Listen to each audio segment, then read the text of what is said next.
Honorary President of the Spiritualist National Union. I'm a Minister of the Spiritualist National Union, and I have served the movement for in excess of 60 years. Thank you. I also understand that you are a former President and Vice President of the SNU. I am indeed. Okay. In all those years, I'm sure you've met many of the wonderful mediums we ourselves can only read about.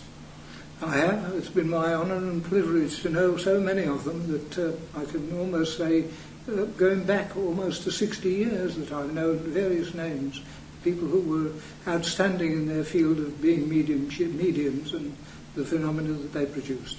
We were talking earlier about Helen Hughes, for example.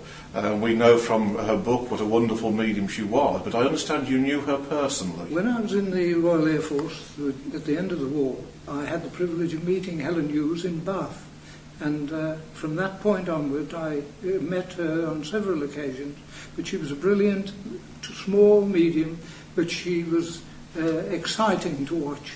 She was so deliberate in the manner in which she delivered her contacts, which would always, I think without fail, prove to be evidential. A remarkable woman, came from a humble background in the north of England, but a lady of great eloquence and charm, but ability, well, something I've never forgotten. Did you also know Estelle Roberts? I didn't know her. I know of her, but of course I know many people who had the privilege of knowing Estelle. In that sense, she was perhaps an outstanding medium, and the people who worked with her, the spirit people who worked with her, proved to, even to royalty and to men of outstanding ability of her day, the authenticity of spirit return.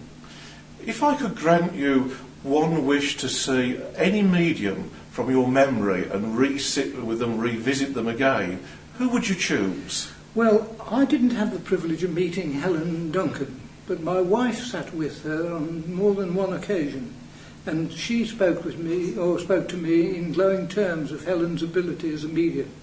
I suppose she would be one of them, but by the same token, I had the privilege of knowing Gordon Higginson for many years, and I regret that his passing was too early, because his ability as a medium in so many phases of mediumship was outstanding and quite brilliant. There are others, such as Lillian Bailey, who I could speak about. And Lillian Bailey was a lady who invariably used to wear dark glasses.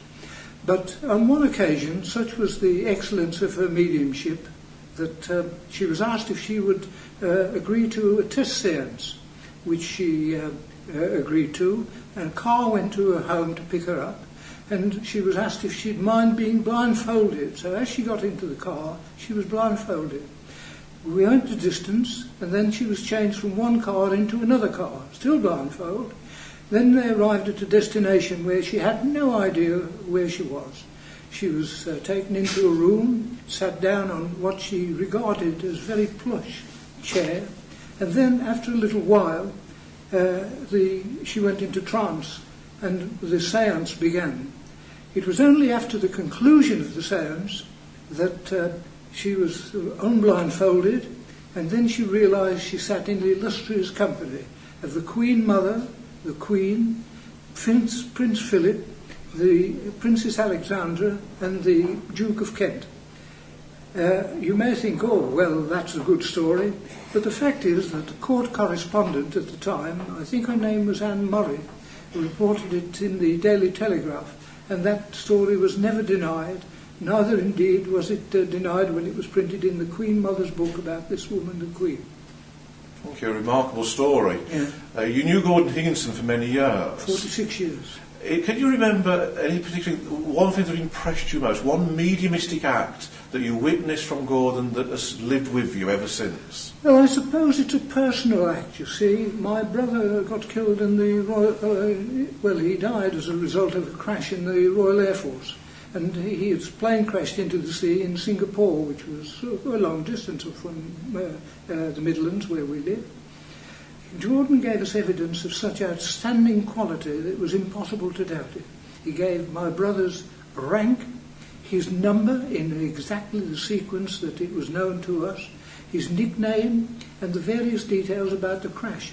And the Air Ministry had never conveyed to us the manner in which the crash had taken place, or those who had survived the crash.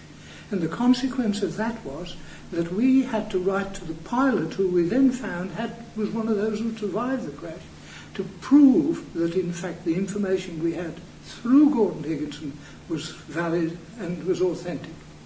If anyone could ever doubt after that, we certainly could not. Thank you very much. Eric Hatton.